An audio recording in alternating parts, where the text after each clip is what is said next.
आप सुन रहे हैं विविध भारती।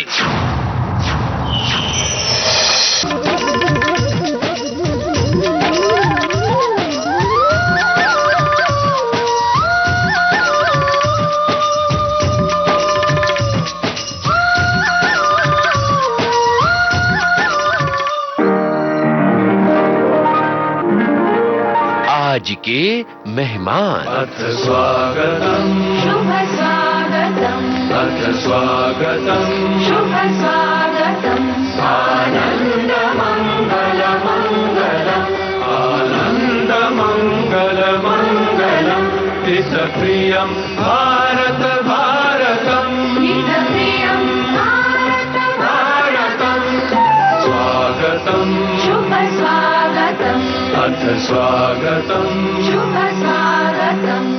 दोस्तों नमस्कार, मैं हूं आपका दोस्त यूनुस खान, एक फिल्म निर्देशक जिसकी अपनी एक अलग ही यात्रा रही है। पहले वो बनाते थे एल्बम के गानों के वीडियोस, जिन्हें म्यूजिक वीडियोस कहा जाता था। जरूरी सा है मुझको जिंदा रहने के लिए। उसके बाद उनका सिलसिला टेलीविजन और फिर फिल्मों की तरफ चलता चला गया। सब सखियों का पिया पियारा सब में है और सब सुन्यारा। साल 2000 में उन्होंने बनाई अपनी पहली फीचर फिल्म तुम बिन। इंतजार होता है जब किसी को किसी से प्यार होता है।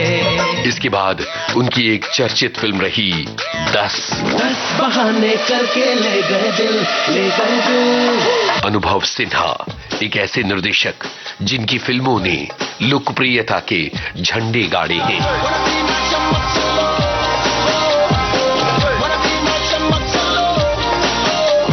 भीड़, थप्पड़, अनेक, आर्टिकल 15 और मुल्क जैसी फिल्मों के निर्देशक अनुभव सिन्हा विविध भारती के स्टूडियो में हाजिर हैं। इनसे बातचीत कर रही हैं रेडियो सखी ममता सिंह, और ये है इस बातचीत का पहला भाग।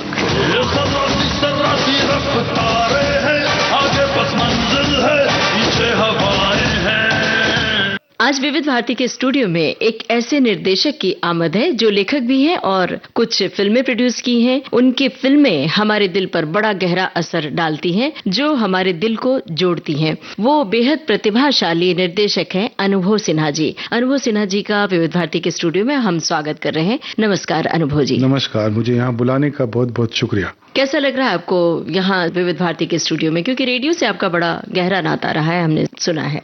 जी, जब मैं आया तो मुझे याद आया कि यहाँ मैं 24 साल पहले आया था, जब तुम बिन रिलीज हुई थी उस समय आया था जी। और रेडियो वैसे मेरे अभी भी जीवन में है। मैं जब भी कार में होता हूँ तो रेडियो बजता ही है जी। और मुझे लगता है बहुत कमाल का माध्यम है जिसको हम थोड़ा सा इग्नोर कर रहे हैं। बहुत सहजता से उपलब्ध है और अब तो खैर फोनों पर भी है और गाड़ियों में भी है, हर जगह है। तो मुझे बहुत पसंद है ये माध्यम। उसका चूंकि बचपन से मुझे याद है, सो के उठते थे तो घर में पापा ने या माँ ने चला ही दिया होता था रेडियो जी। तो वो उठने के साथ रेडियो की मेमोरी है। तो अभी भी मैं उठता हूँ तो कोशिश ये करता हूँ कि कुछ संगीत बजता रहे, भले वो उस वक्त रेडियो बजे ना बजे, लेकिन संगीत बजना चाहिए जी। और रेडियो मुझे लगता है और ज्यादा ग्रो होना चाहिए, इसमें और ज्यादा इनोवेशन होना चाहिए जी। इसको हमें पुराने समय का माध्यम मान के छोड़ नहीं देना चाहिए। बहुत ताकतवर माध्यम है जी। वैसे तो बहुत सारे बदलाव आ रहे हैं और तकनीकी दृष्टि से एक समय था जब चिट्ठियां होती थी और सिर्फ चिट्ठियों के माध्यम से प्रतिक्रियाएं मिलती थी। जयमाला प्रोग्राम जो फौजी भाइयों के लिए प्रस्तुत किया जाता था चिट्ठियों के जरिए, मनचाहे गीत जी, प्रोग्राम मुझे विविध याद भारती है। का आपने सब सुने। अब विविध भारती का पेज है बाकायदा और विविध भारती के फेसबुक पेज से एक प्रोग्राम होता है विविध भारती की गीतमाला। हम इधर प्रोग्राम प्रेजेंट कर रहे होते हैं और उधर श्रोताओं की लाइव रिस्पांस आती है और उनकी टिप्पणियां हम शामिल करते हैं, जैसे पहले चिट्ठी शामिल करते थे। जी। तो ये बदलाव आए हैं। तो जमाने में चिट्ठी लोग लिख के इंतजार करते थे कि इस वाले अंक में मेरी चिट्ठी पढ़ी जाएगी या नहीं, फिर नहीं पढ़ी जाती थी, फिर कई अंकों तक इंतजार होता था और फिर ये होता था कि शायद मेरी चिट्ठी चुनी नहीं गई। जी। अब ये सब लाइव है। जी, तो आपका कभी ऐसा अनुभव रहा है क्या कि कभी कोई चिट्ठी भेजी? लिखी ही होगी, मुझे याद नहीं है, लेकिन लिखी ही होगी। वो तो मतलब एक ऐसी चीज थी जो करनी थी ना, कि आप जी। वो फरमाइशी प्रोग्राम में आपका नाम पढ़ाता था कि बनारस से जी। पप्पू, गुड्डू, जी जी जी, सीमा और बिल्कुल बिल्कुल इसी तो ऐसे शैली कुछ में। और वो एक 40, 50, 60 नाम पढ़ के एक गाना बजता था, उसका एक अलग आनंद था। अब वो क्या है कि हम लोग तेज जिंदगी को कुछ खामखा, मुझे ऐसा लगता है, बहुत ज्यादा तरजीह दे रहे हैं। वो एक ठहराव का जो जीवन था, वो शायद वापस चाहिए। मैं तो बढ़ रहा हूँ उस तरफ। जी, ये बात सुनकर हमें बड़ा अच्छा लग रहा है। और वो समय था जब विविध भारती से जो मन चाहे गीत कार्यक्रम हुआ करता था, तो कुछ नाम बड़े मकबूल हो गए थे। जी। और वो नाम मन चाहे गीत के नाम से जाने जाते थे। जी हाँ। तो ये हमारे लिए खुशनसीबी, और आप इसका जिक्र कर रहे हैं तो हमें बड़ा अच्छा लग रहा है। चलिए, अब यादों का सिलसिला चल पड़ा है। आपकी बहुत सारी फिल्में हैं, बड़ी महत्वपूर्ण फिल्में हैं जिन पर चर्चा की जानी है, लेकिन हम आपको यादों के गलियारों में ले चलते हैं। वहाँ प्रयागराज ले चलते हैं। लखनऊ, बनारस में आप रहे हैं, प्रयागराज में आपका जन्म हुआ है, वहाँ की क्या यादें हैं? मेरी यादों में तो इलाहाबाद है जी, क्योंकि मेरा उस जितना भी संबंध रहा उस शहर से, तब उसका नाम इलाहाबाद था। जैसे अक्सर मुंबई में भी ये बहस होती है, अक्सर लोग फेसबुक पे करेक्ट करते हैं कि मुंबई है, बम्बई नहीं है। जी जी। तो मैं बोलता हूँ उन लोगों से कि हर शहर के कई नाम होते हैं। जैसे जैसे वक्त बदलता है, समय बढ़ता है आगे, बनारस के 3 नाम, कोई बनारस बोलता है, कोई काशी बोलता है, कोई असल नाम वाराणसी है। और वाराणसी बोलने वाले बहुत कम लोग हैं कि भाई वाराणसी जा रहे हैं। वाराणसी नहीं जाता कोई, बनारस जाते हैं। हालांकि स्टेशन का नाम वाराणसी है और एयरपोर्ट का नाम भी वाराणसी है। तो इलाहाबाद की बहुत कम यादें हैं, लेकिन इलाहाबाद से 2 रिश्ते हैं। एक तो ये कि मैं वहां पैदा हुआ कमला नेहरू अस्पताल में 22 जून को 1965 में। तो अब भी कभी भी जब भी जाना होता है इलाहाबाद, तो कमला नेहरू हॉस्पिटल के सामने से गुजरो। अब मुझे तो पता नहीं मैं किस वार्ड में पैदा हुआ था, वो वार्ड है भी कि नहीं है, लेकिन ऐसा एक तार सा जुड़ता है उस इमारत से। बिल्कुल। और फिर मैं जब 9 महीने का था शायद, तो पिताजी का ट्रांसफर हो गया था, तो हम लोग चले गए थे। लेकिन मेरे सारे मामा लोग वहां पे थे, तो हर गर्मी की छुट्टी में आना होता था। अच्छा। मामा लोगों के जी। और फिर जब शुरू में आए तो जाहिर है, जब मैं 9 महीने की उम्र में गया था तो पहले तो गोद में ही आया होऊंगा। लेकिन मेरी जो याद है वो 7, 8, 9 साल के बाद की है जी। कि जब हम साइकिल चलाने लगे थे, तो साइकिल पे बैठ के इलाहाबाद में एक इलाका है ड्रमन रोड, पोलो ग्राउंड के सामने जी, तो वहां बड़े मामा रहते थे। तो हम ज्यादातर उनके यहाँ ठहरते थे। तो वहां से साइकिल पे निकलना, घूमना और सिविल लाइंस जाना, और एक बड़ा खूबसूरत सा चर्च था, उस चर्च के पास जाना, तो वो एक यादें हैं। फिर वहीं से जीवन के कुछ माइलस्टोन होते हैं ना, मील के पत्थर। तो एक रेस्टोरेंट का मतलब होता था खाना खाने की जगह, जहाँ खाना खाने, और उस जमाने में बाहर जाके खाना खाना कम होता था, बहुत बड़ी बात होती थी उसमें। तो फिर वो उससे तारुफ हुआ, उससे परिचय हुआ। उसके बाद फिर इलाहाबाद में एक रेस्टोरेंट था एल चिको। जी जी, बिल्कुल। हमने भी सुना है। तो हमने सुना कि ये एल चिको नाम का बहुत बड़ा रेस्टोरेंट है, यहाँ बहुत बड़े बड़े लोग आते हैं। जी। फिर एल चिको में जाना हुआ। तो वो एक एल चिको जो है, एक जीवन के मील के पत्थरों में से एक है कि एक बड़ा रेस्टोरेंट। जी। इस तरह के बहुत सारे माइलस्टोन इलाहाबाद में हैं। फिर पापा जब ट्रांसफर के बाद लौटे तो मैं 12 साल का हो गया था। तो फिर मैं आई थिंक 76 में मैं GIC में गवर्नमेंट इंटर कॉलेज में 1 साल पढ़ा, 7th क्लास शायद। उसके बाद फिर हम लोग बनारस चले गए। जी जी। तो उस उम्र की जो ज्यादातर यादें हैं वो बनारस की हैं। लेकिन इलाहाबाद, जिसको अब प्रयागराज कहते हैं, उससे एक बड़ा गहरा मन का रिश्ता है। अभी मेरी एक बहन है, वहां रहती है, मामा की बेटी, और दोस्त हैं बहुत सारे वहां के, अपने साथ के उस समय के दोस्त हैं। तो एक है रिश्ता, तो है ही, जाहिर है जहां से आप अवतरित हुए इस धरती पर। जी बिल्कुल। वो शहर तो आपके लिए एक मतलब खास होता है, पहला मील का पत्थर तो वो है। जी बिल्कुल। वहाँ पर GIC के सामने, वहाँ मेडिकल कॉलेज के आसपास बड़ी बड़ी सड़कें, चौड़ी चौड़ी सड़कें उस समय भी थी, और वहाँ का संगम रामबाग रेलवे स्टेशन सामने होता था GIC के। हाँ जी। तो वो रेल की जो पटरी थी, वो कीटगंज में पता नहीं कहाँ से, मदर डेयरी के पास से मैं रेल की पटरी पे पहुंचता था। और फिर रेल की पटरी के साथ चलते चलते चलते चलते रामबाग स्टेशन तक आते थे। वाह। और वहां से फिर सड़क पे चढ़ते थे और सड़क पार करके GIC में।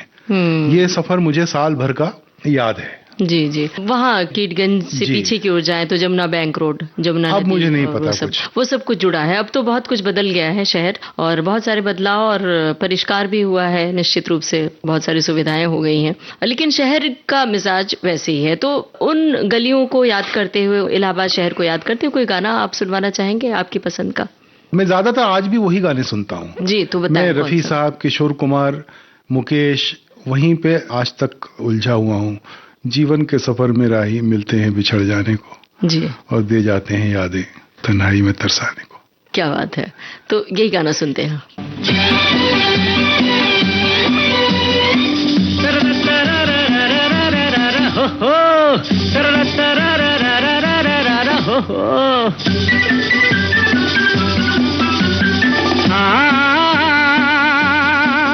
जीवन के सफर में राही मिलते हैं बिछड़ जाने को, और दे जाते हैं यादें तन्हाई में तड़पाने को।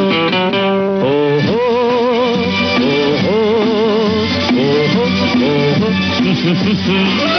जीवन के सफर में राही मिलते हैं बिछड़ जाने को, और दे जाते हैं यादें तन्हाई में तड़पाने को।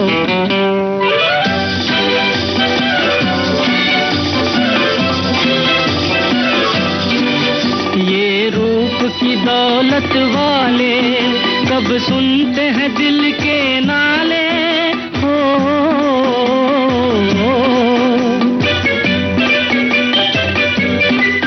ये रूप की दौलत वाले कब सुनते हैं दिल के नाले। तकदीर न बस में डाले इनके किसी दीवाने को। जीवन के सफर में राही मिलते हैं बिछड़ जाने को, और दे जाते हैं यादें तन्हाई में तड़पाने को।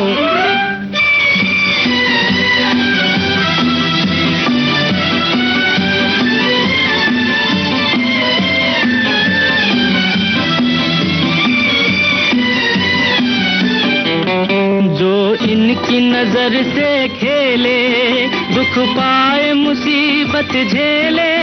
हो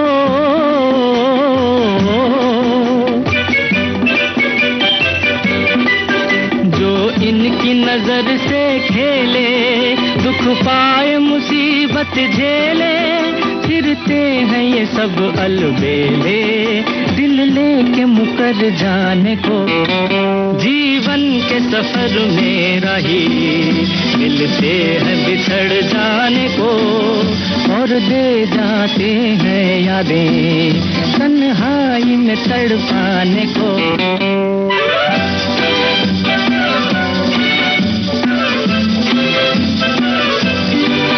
दिल लेके दगा देते हैं, एक रोग लगा देते हैं।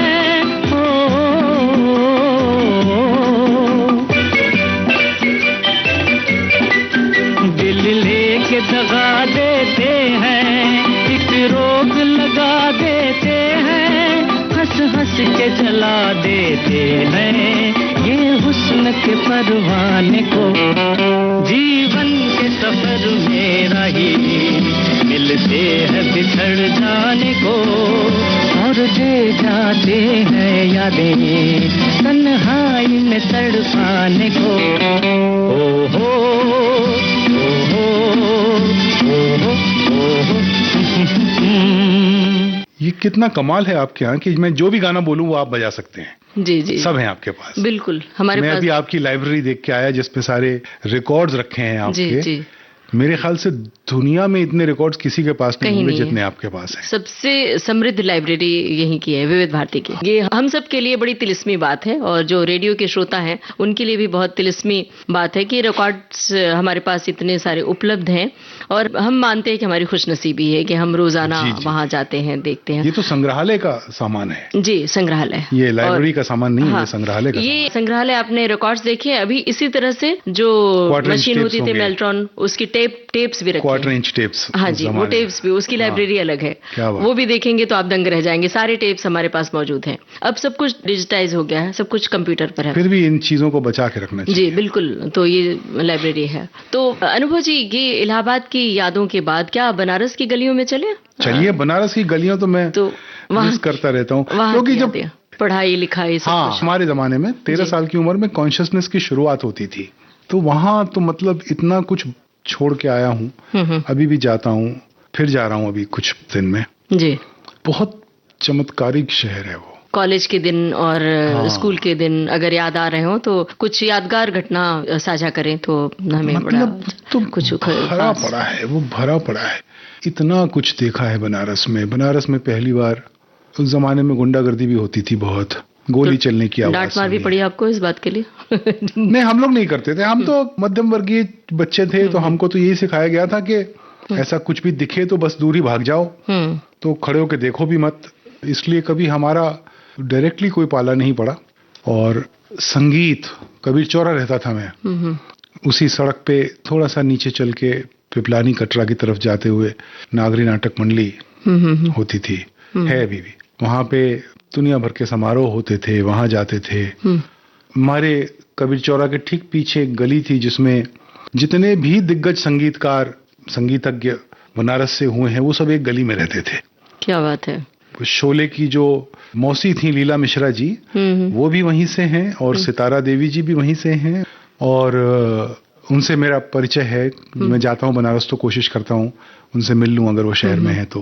किशन महाराज, गुदई महाराज, सब लोग उस गली में रहा करते थे। जी जी जी। और उस गली में मैं दूध लेने जाता था। अच्छा।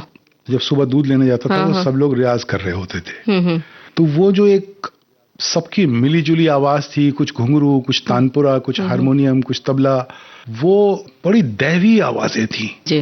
वो रुक गई हैं साथ में। 50 साल होने आए इस बात को जी। लेकिन वो आवाजें कहीं जाती नहीं है। बिल्कुल। और रोज शाम को माँ के साथ मंदिर जाना, भगवान का मतलब पता नहीं था, आस्था का मतलब पता नहीं था। जी जी। लेकिन माँ लेके जाती थी तो हम जाते थे।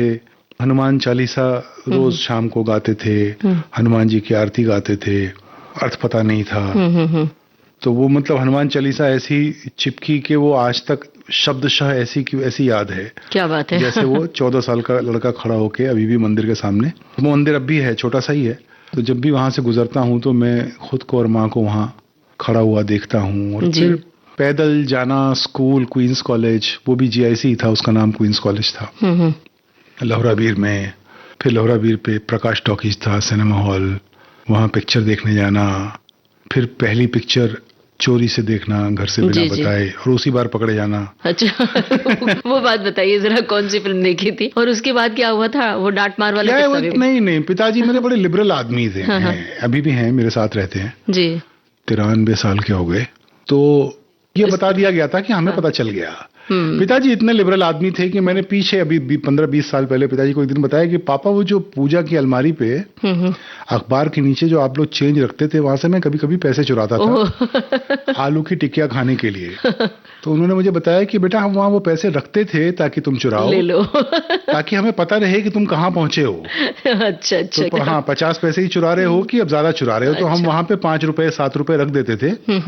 तो हमको खबर रहती थी कि बेटा कितनी चोरी करने की इसकी औकात हुई है। तो बहुत समय बाद पता चली वो बात। तो इस किस्म का बहुत सारा कुछ है। एक 1 बेडरूम हॉल, जिसको उस जमाने में तो 1 बेडरूम हॉल नहीं बोलते थे, 2 कमरे का मकान, जिसमें से एक कमरे में किचन भी था और बेड भी लगा था जी। उसमें हम चारों भाई बहन और माँ बाप रहते थे। जगह छोटी होती थी लेकिन दिल बड़े बड़े होते थे, समय होता था एक दूसरे को समझने का, एक दूसरे से बोलने बतियाने अब वो स्थिति ऐसी कृपा हुई सृष्टि की मेरे ऊपर कि अब घर में जितने लोग हैं उतने कमरे हैं, तो अब वो बात नहीं रहती है। पहले एक दूसरे के जीवन में हर आदमी घुसा होता था जी, सब पता होता था। बड़े शहरों का और थोड़ा धन कमा लेने का ये एक उल्टा पक्ष है जो बहुत कमाल नहीं है। तो उन गलियों से आपका इतना ज्यादा प्यार रहा है, तो उन गलियों से कहाँ से कैसे निकले कि ये फिल्मी दुनिया की इतनी बड़ी रौनक वाली दुनिया में आप आए? ये कहाँ से बीज आपके मन में पनपा? मेरा ख्याल है मैंने बहुत कुछ सोचने की कोशिश की कि ऐसा क्यों हुआ। एक तो क्या था, घर में संगीत का बड़ा माहौल था जी। तो जब हम 13-14 साल के थे उसी समय से घर पे मन्ना डे भी बजते थे, किशोर कुमार भी बजते थे, मोहम्मद रफ़ी भी बजते थे, मेहंदी हसन भी बजते थे, बेगम अख्तर भी बजती थी जी। तो रोज वो सुनाई देता था और वो रुकता था, ठहरता था।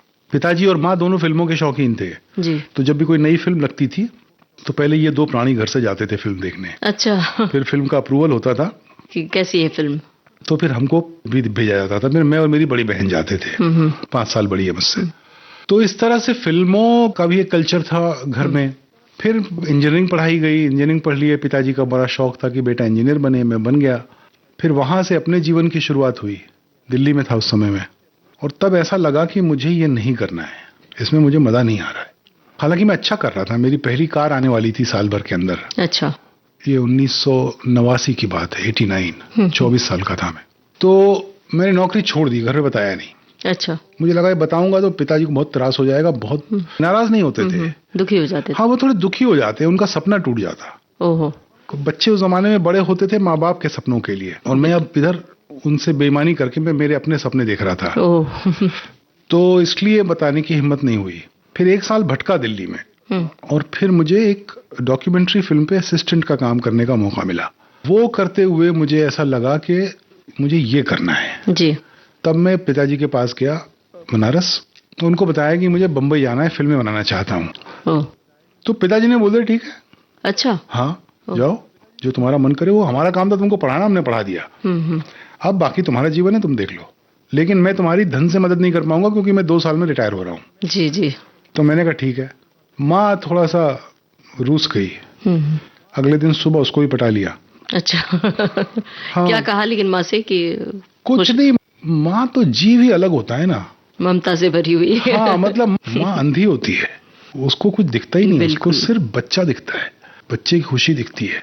मतलब मैं तो माँ नहीं बन सकता, लेकिन अगर मैं माँ बन सकता होता तो मेरे ख्याल से ज्यादा बेहतर होता। मैं कम से कम महसूस कर पाता जीवन में एक बार के प्यार की पराकाष्ठा क्या होती है, कारण के आगे का प्यार क्या होता है। ज्यादातर प्यार में कारण होते हैं, कारण के आगे का प्यार करती है माँ। बिल्कुल सही कह रहे हैं आप। तो उसको पटा लिया मैंने, पट गई। बोली जाओ खाना टाइम पे खा लेना, ये कर लेना, कहाँ रहोगे, उसका तो बस ये क्या खाओगे, कैसे खाओगे, बढ़िया खाना मिलेगा कि नहीं मिलेगा, तबीयत खराब हो जाए तो क्या होगा। हाँ।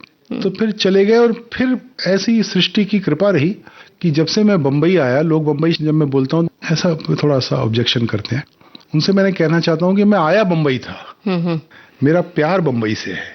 फिर बम्बई ने कहा कि मेरा नाम बदल गया है, अब मुंबई। अब मेरा नाम मुंबई हो गया है जी। लेकिन निकलता मुंह से बम्बई है क्योंकि प्यार बम्बई से किया था।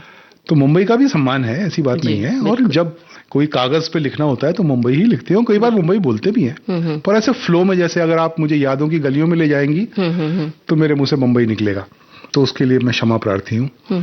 तो बम्बई मेरे ऊपर बहुत मेहरबान रही। बम्बई ने मुझे जितना कुछ दिया वो मैं कभी लौटा नहीं पाऊंगा जी। और मैं कभी लौटाने की कोशिश भी नहीं करता, सोचता भी नहीं, क्योंकि मुझे लगता है कि वो हिमाकत है कि एक शहर ने आपको इतना सारा कुछ प्यार दिया, घर दिया, रिश्ते दिए, सफलता दी। वो जयमाला जो मैं सुना करता था, उस जयमाला पे शायद आज हम लोग बात करेंगे जी। मैं गाने सुनाऊंगा, ये सब मुझे बम्बई ने दिया। जी बिल्कुल। फिर 1.5 साल में माँ को इस बात की मुतमईन हो गई थी कि मेरा बेटा ठीक है और खुश है। फिर मैंने उसको धीरे धीरे करके बुला ही लिया। हालांकि उसको बहुत मजा नहीं आया, वो छोटे शहर की थी, उसको पड़ोस के साथ बैठना रात को, जी, जी। जिसको हमारे बनारसी भाषा में बोलते हैं गलचारो, वो सब करने में ज्यादा मजा आता है। मुंबई में उतनी ज्यादा आत्मीयता पड़ोस में नहीं होती है जितनी छोटे शहरों में होती है। वक्त नहीं है मुंबई में लोगों को। जी। तो बड़ी खूबसूरत यादों का गलियारा आपने पार करवाया है। यहाँ पर एक गाना होना चाहिए, बताइए कौन सा गाना सुनवाया? ये गाना बम्बई के लिए है। एक बार विशाल भारद्वाज ने मुझसे कहा कि गुलजार साहब को यार वहां से ले आओ फला जगह, तो मेरे पास गाड़ी थी, तो गुलजार साहब को उनके घर से उठाया और एक स्टूडियो में लेके जाना था। मैं जानता था, वो मुझे नहीं जानते थे। तो रास्ते में से बातें होने लगी और कुछ ऐसी बातें हो रही थी कि कैसे हम कुछ गानों के शब्द गलत सुन लेते हैं और गलत ही याद हो जाते हैं। मुझे याद आया कि उनका एक गाना था, तो मैं हंसने लगा जब उन्होंने ऐसा बोला। तो मैंने कहा गुलजार भाई एक बात पूछनी थी कि वो नूरा कहाँ गया है? तो बोले कौन नूरा? तो मैंने कहा नहीं, तुम आ गए हो और नूरा गया है। तो नूरा कहाँ गया है? तो ये बम्बई के नाम के तुम जब से मेरी जिंदगी में आई तो नूर आ गया मेरी जिंदगी में। क्या बात है। गुलजार भाई का गाना। तो सुनते हैं यही गाना। तुम आ गए हो, नूर आ गया है, तुम आ गए हो, नूर आ गया है, नहीं तो चरागों से लौ जा रही थी। जीने की वजह मिल गई है, बड़ी बेवजह जिंदगी जा रही थी। तुम आ गए हो, नूर आ गया है।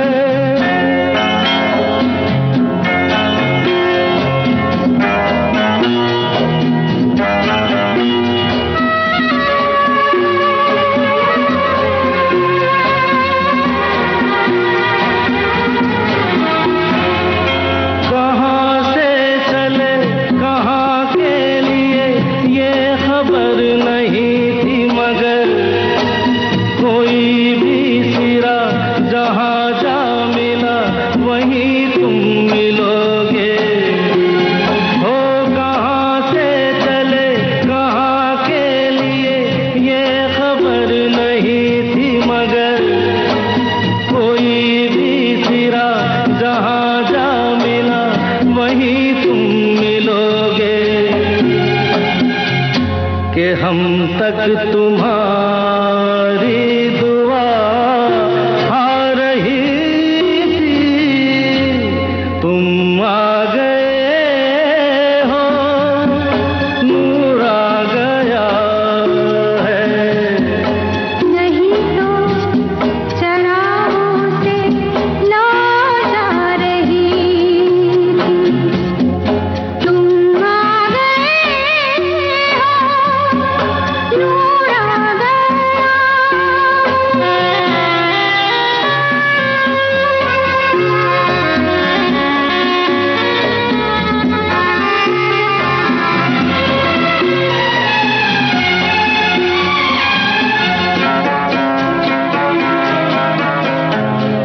सिंधुबा नहीं, रात भी नहीं, जाने कैसा है सफर। ख्वाबों के दिए आँखों में लिए वही आ रहे थे। ओ सिंधुबा नहीं, रात भी नहीं, जाने कैसा है सफर। ख्वाबों के दिए आँखों में लिए वही आ रहे थे। जहाँ से तुम्हारी सदा आ रही थी। तुम आ गए हो, नूर आ गया है, नहीं तो चरागों से लौ जा रही थी। बेहतरीन गाना चुना है और बड़ी दिलचस्प बात बताई। और अनुभव जी, हमें एक बात बहुत अच्छी लग रही है कि बड़ी ही ईमानदारी से, बड़ी बेबाकी से आप ये बातें साझा कर रहे हैं, इसमें बिना कोई लाग लपेट के, बिना किसी सजावट के। लाग लपेट मुझे मेरी माँ ने सिखाया ही नहीं, ना मेरे बाप ने। जी जी। तो उसका नुकसान कभी कभी होता है, ज्यादातर उसको प्यार ही मिलता है। तो वो अब मेरी फितरत का हिस्सा हो गया है। अब आपकी फिल्मों की ओर आते हैं और इतनी सारी फिल्में हैं तो समझ में नहीं आ रहा कि कौन सी फिल्म का पहले जिक्र करें। हम अपनी पसंदीदा फिल्म का जिक्र करते हैं, जी। थप्पड़। इसमें एक महिला ओरिएंटेड फिल्म कह सकते हैं, जहां हाँ, महिला पर oriented क्योंकि ही है। अमूमन महिलाओं को हमेशा दबाया ही जाता है और एंड यही होता है कि महिला शोषित सहनशील महिला ही अच्छी मानी जाती है। क्योंकि एक महिला हूं तो जब वो थप्पड़ मारती है तो मुझे बड़ा अच्छा लगता है अपने पति को। तो ये इसका विचार कहाँ से आया? किसी सच्ची घटना से प्रेरित है या इसके बारे में बताइए, कोई रोचक घटना में मेरी बताइए। बहुत सारी दोस्तों बहनों की कहानी है। हर औरत की कहानी है ना बम्बई में, मतलब हिंदुस्तान में। जी। औरतों के ऊपर हाथ उठ जाना। जब भी मैंने फिल्म बनाने चला था तो सबको लग रहा था कि ये क्या फिल्म है, कहानी तो कोई है ही नहीं कि एक औरत को उसके पति ने पहली बार थप्पड़ मार दिया, वो कहती है मैं जा रही हूं, तो ये क्या कहानी हुई। और मैं भी बड़ा डरा रहा लिखते लिखते, मैं और मृणमयी जब लिख रहे थे हम लोग बहुत डरे हुए थे। पर चारों तरफ जो देखा सुना था, और शायद ये फिल्म इसलिए बना पाया कि मैं मेरे बाप का बेटा हूं। मैंने मेरे पिताजी को कभी मेरी माँ से बदतमीजी करते भी नहीं देखा जी। मुझे याद नहीं है कि जब पिताजी ने माँ से कोई बदइखलाकी की हो। तो शायद उनके खून से ये आया कि मैं महिलाओं का सम्मान करना सीखा, और ये वजह रही कि मेरे दिमाग में ये ख्याल आया कि ये फिल्म बनाई जानी चाहिए। ये उन तमाम औरतों को समर्पित है जो किसी न किसी तरीके से, किसी न किसी रूप में मेरे जीवन में आई, और उसमें से बहुत लोगों का की ऐसी कहानियों से मैं वाकिफ था। तो उन सब से ही प्रेरित थी ये फिल्म जी। और मुझे बहुत खुशी है कि मैं ये वैल्यू सिस्टम मेरे बेटे को दे सका, कि मैं उसको गौर से देखता हूँ कि हमेशा 23 साल का है, कि वो कैसे महिलाओं से पेश आता है।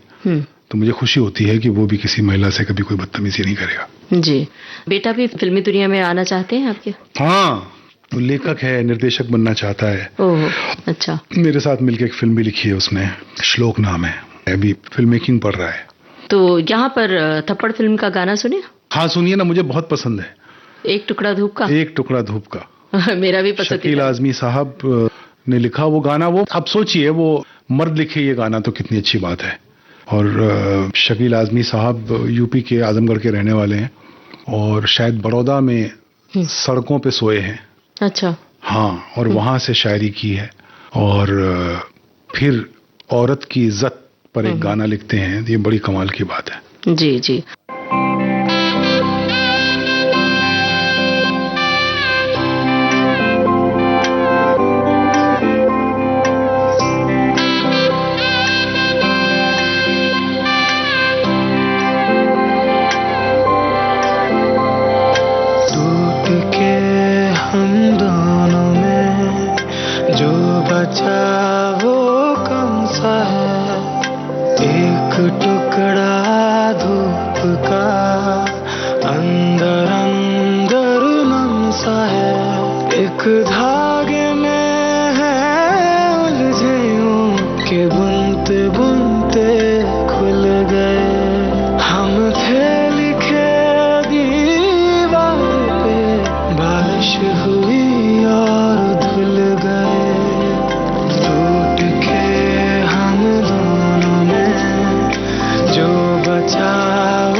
क्या हो गए हिजर वाली रातों की है खबरों में सो गए हो तुम हमारे जितने थे सच कहो क्या उतने थे जाने दो मत कहो कितने थे रास्ता हम दोनों में जो बचा वो कौन सा एक टुकड़ा धूप का अंदर अंदर सा टूट के हम दोनों में जो बचा वो कौन सा एक टुकड़ा धूप का अंदर अंदर सा है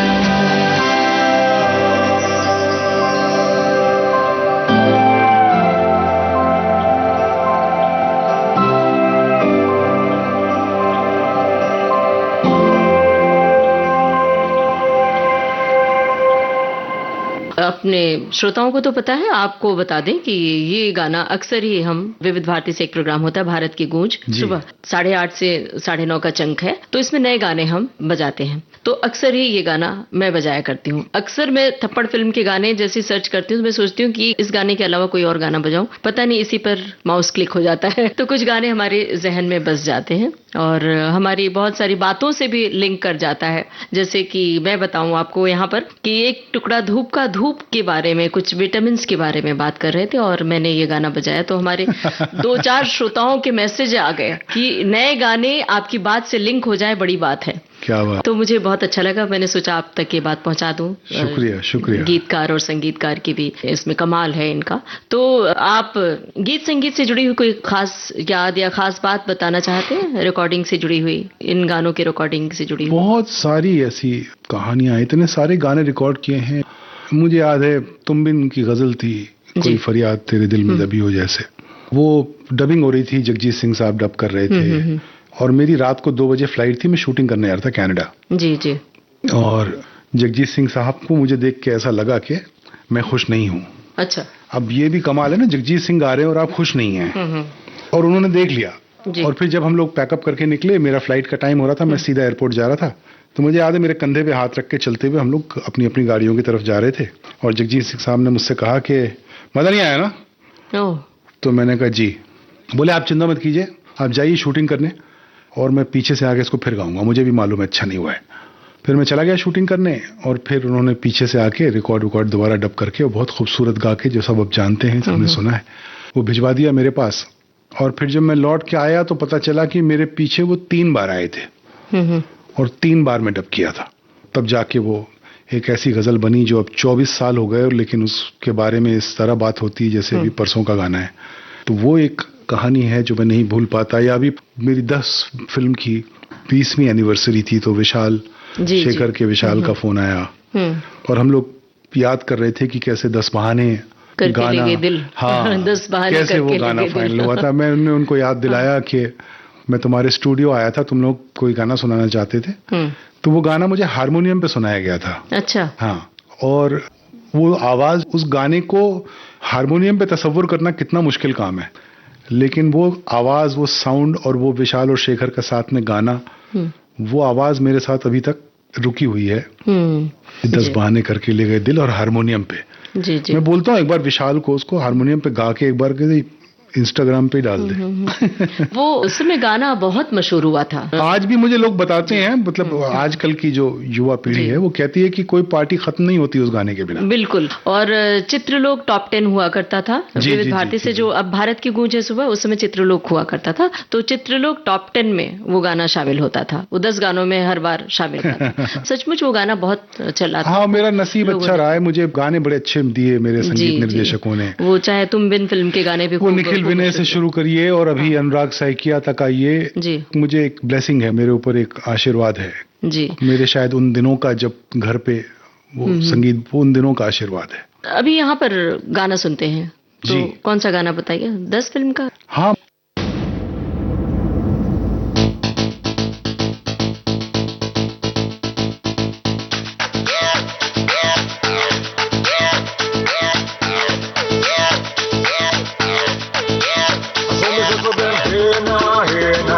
Everybody put your hands up in the air now, hey now, hey now. Everybody put your hands right up and say, उसकी आंखों में बातें, बातों में जादू, hey now, hey now, say hey now, hey now. उसकी आंखों में बातें, बातों में जादू, जादू में खो गए हम, हो गए बेकाबू. I looked at you, you looked at me, और हो गई मुश्किल. And you became my destiny, तू ही मेरी मंजिल. 10 बहाने करके ले गए दिल, ले गए दिल. 10 बहाने करके ले गए दिल. 10 बहाने करके ले गए दिल, ले गए दिल. 10 बहाने करके ले गए दिल.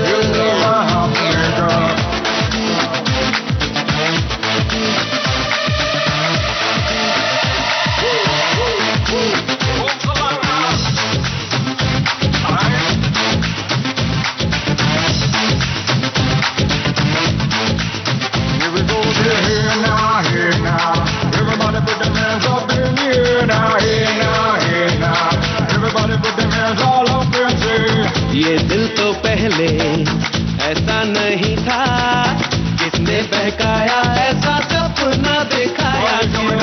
ये आंखें मेरी देखे उसी को, सोचे बिना ही उसे अपना बनाया क्यों? जीना तो मरने से अब है कहीं मुश्किल, खुद को जो खोया तो वो हो गया हासिल.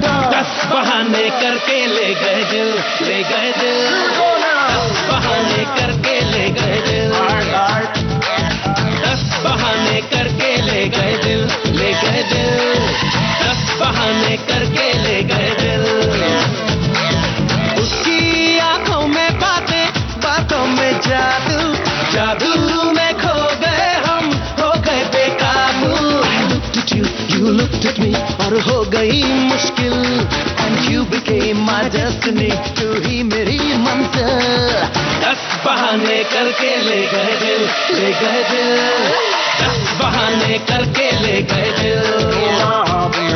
10 बहाने करके ले गए दिल, ले गए दिल. 10 बहाने करके ले गए दिल. hey now, hey now. Everybody put their hands up in the air now, hey now, hey now. Everybody put their hands all up and say, 10 बहाने करके ले गए दिल, ले गए दिल. 10 बहाने करके ले गए दिल. 10 बहाने करके ले गए दिल, ले गए दिल.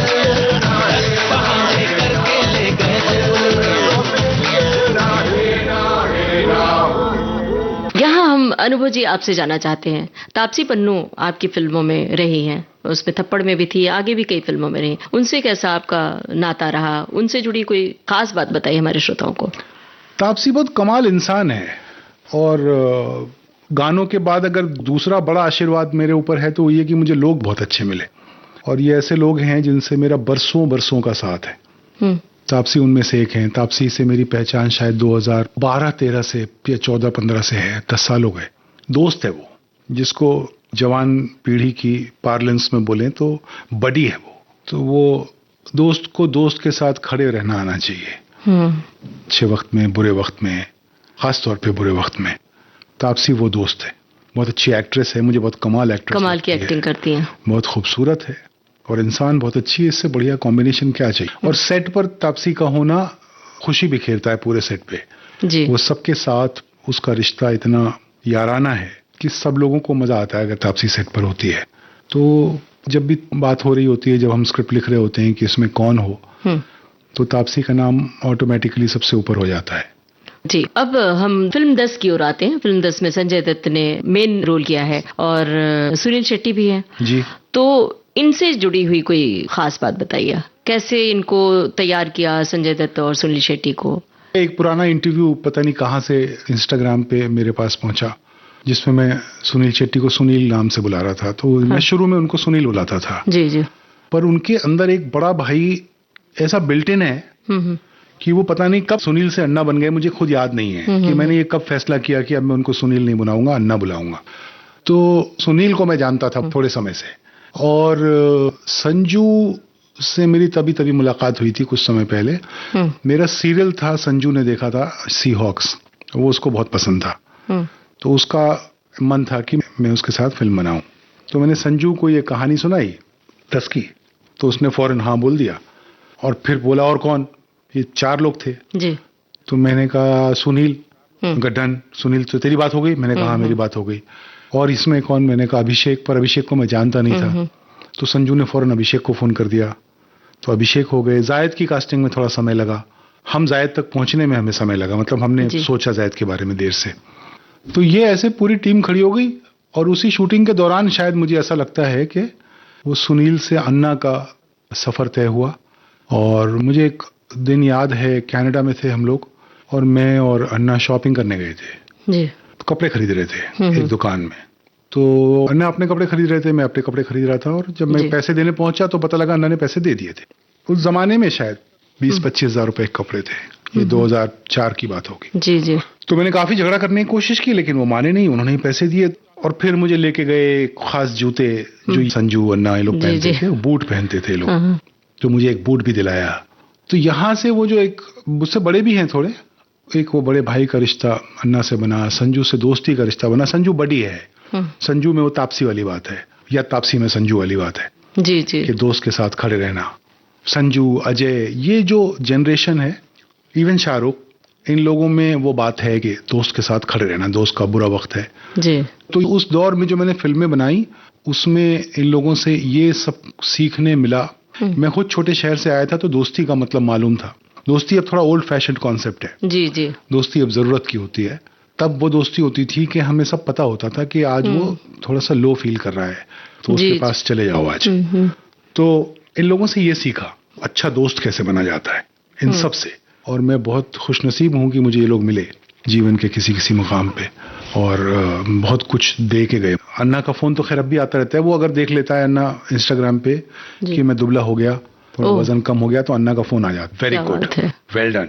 अच्छा, वो मैसेज नहीं होता है, वो फोन कॉल होती है जी जी। और कभी देख लिया कि मैं खाने की फोटो में डाल रहा हूँ बहुत सारी, तो फोन आ जाता है, क्या चल रहा है, क्या करना है, संभालो, ये छोले भटूरे खा के कहाँ जाओगे। अच्छा क्या बात है। हाँ, तो मैंने बताता हूँ कि अन्ना वो एक ही बार खाया था, मैंने फोटो 2 बार डाली है। बोले नहीं संभालिए संभालिए, क्या बात। इसको बोलते हैं बड़ा भाई। अन्ना को मिलके मुझे काफी समय हो, पर दूर से भी वो लगा रहता है। ऐसे ही संजू को भी अगर फोन करूं, या संजू का कभी फोन आए, तो ऐसे बात होती है कि अभी परसों तरसों ही मिले थे। तो ये बहुत अच्छी जनरेशन थी, बड़े अच्छे लोग मिले। फिल्म से जो मिला सो मिला, लेकिन अच्छे दोस्त मिले जी। ये बहुत बड़ा सौभाग्य है कि खास तौर से इस महानगर में और फिल्मी दुनिया में इतनी गहरी मित्रता बड़ी बात है, और इतनी केयर कर रहे हैं आपकी, ये बड़ी बात है। यहाँ कौन सा गाना सुनवाया? अब मेरे ऊपर ऐसे आरोप सही लग गया है कि मैं मेरी फिल्म के गाने नहीं सुना रहा। मुझे एक गाना बहुत पसंद है मुल्क फिल्म का, वो कव्वाली है जी। एक असमिया कंपोजर है जिसने एक कव्वाली कंपोज की है, अनुराग साइकिया नाम है उसका, शकील आजमी साहब ने लिखी है जी। और वो हारमोनी की बात करती है। वो कव्वाली मेरी इल्तिजा है दर्शकों से कि उसके शब्दों को गौर से सुने, बहुत कमाल कव्वाली है। सुनते हैं। मोरे पिया मोरे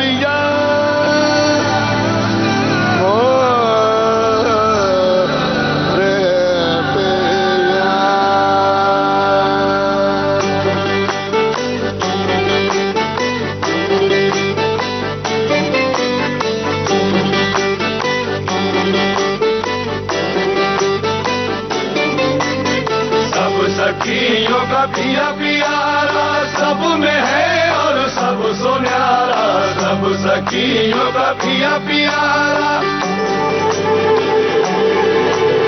सब सखियों का पिया प्यारा, सब में है और सब सोनारा, सब सखियों का पिया प्यारा, सब में है और सब सोनारा। बाकी यार मुझे ये बात चाहती है दिल दे की जा, सब सखियों का पिया प्यारा, सब सखियों का पिया प्यारा, सब में है और सब सोनारा, सब सखियों का पिया प्यारा। पिया समाए पिया समाए पिया में मोरे पिया समाए, पिया समाए पिया समाए पिया में मोरे पिया समाए, पिया समाए पिया समाए जिया में मोरे पिया समाए, पिया समाए पिया समाए पिया में मोरे पिया समाए। गीता गीता रे गीता गीता रे बाबा बाबा रे, गीता गीता रे गीता गीता रे बाबा बाबा रे।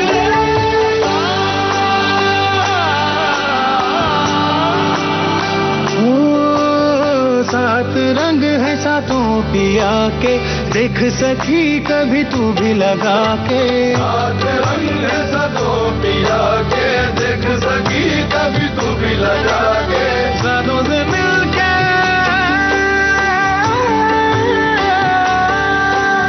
सातों से मिलके भाई में उजली कोई हरा कोई गेरुआ बताए, पिया समाए पिया समाए पिया में मोरे पिया समाए, पिया समाए पिया समाए पिया में मोरे पिया समाए, पिया समाए पिया समाए पिया में मोरे पिया समाए। ओ काशी भी मुझ में कावा भी मुझ में, ई मोरा द्वारा मोरी चौखट,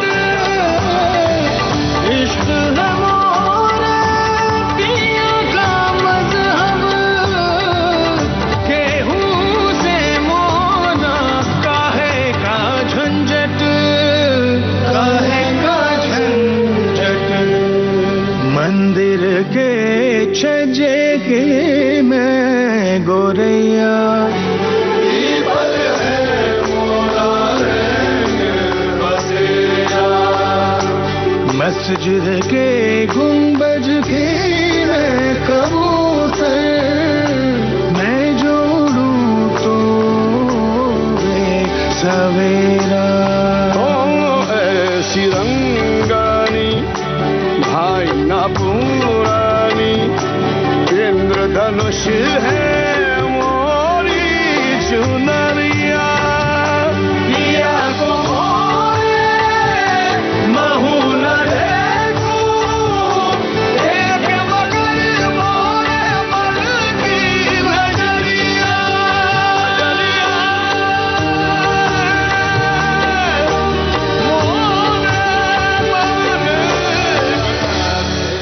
और अब फिर एक बार बता दें कि मुल्क फिल्म की ये कव्वाली भी विविध भारती के भारत की गूंज प्रोग्राम में बहुत बजती है, क्या बात है। और हमें बहुत पसंद है। फिल्म भी बड़ी खूबसूरत थी, हमने भी देखी थी फिल्म, और इस फिल्म में आपने भी लेखन किया है, लिखा है। सारी फिल्मों में एक्चुअली मैं तो मुल्क तो मैंने अकेले लिखी है, आपने पूछा तो मुझे याद आया। हाँ। मुल्क मैंने अकेले लिखी है, आर्टिकल, थप्पड़, भीड़, अनेक, इन सब में मेरे साथ को राइटर्स रहे हैं दूसरे।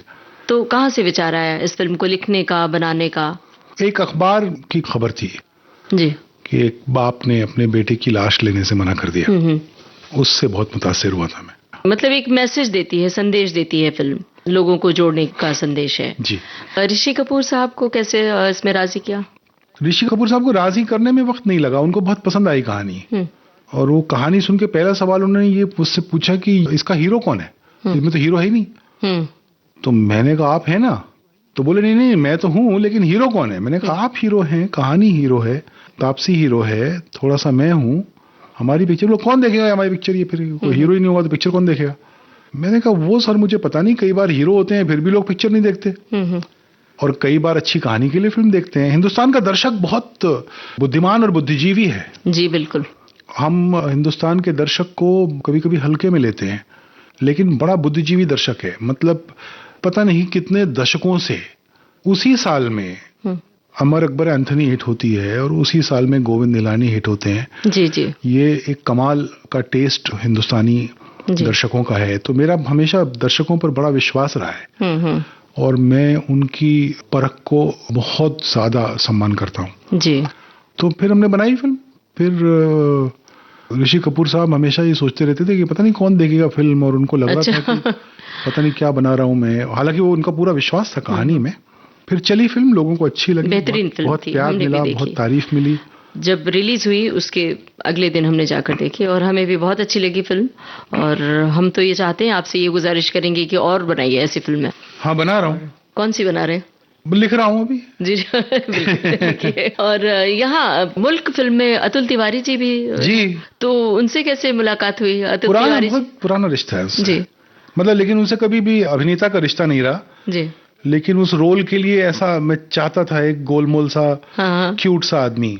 बहुत फबे हैं उस रोल में। हाँ, तो उन्होंने किया भी बहुत अच्छा, जबकि वो ऐसे प्रोफेशनल अभिनेता नहीं है। अब तो करने लगे हैं वैसे, लेकिन बहुत अच्छा काम किया उन्होंने। बेहतरीन इंसान भी है। इंसान बहुत कमाल है, दोस्त हैं बड़े अच्छे। मुल्क फिल्म लिखते हुए कोई दिक्कत नहीं हुई आपको? किसी तरह का खतरा नहीं लगा कि फिल्म चलेगी नहीं चलेगी आपको खुद को? वो तो हर फिल्म में रहता है कि चलेगी कि नहीं चलेगी। तो वो ऐसा कोई नया खतरा नहीं था। वो कला कोई भी हो, लिखते समय आप पता ही नहीं कर सकते कि लोगों को पसंद आएगा कि नहीं आएगा। बिल्कुल सही बात। आप सिर्फ ये तय कर सकते हैं कि मुझे पसंद है, और उसके बाद आप उम्मीद कर सकते हैं कि दर्शक को भी अच्छा लगेगा। जाने माने फिल्म निर्देशक अनुभव सिन्हा से ममता सिंह की बातचीत का पहला भाग अभी आपने सुना।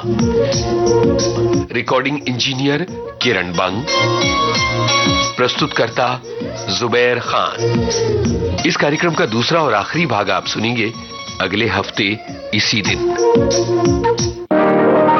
आज के मेहमान।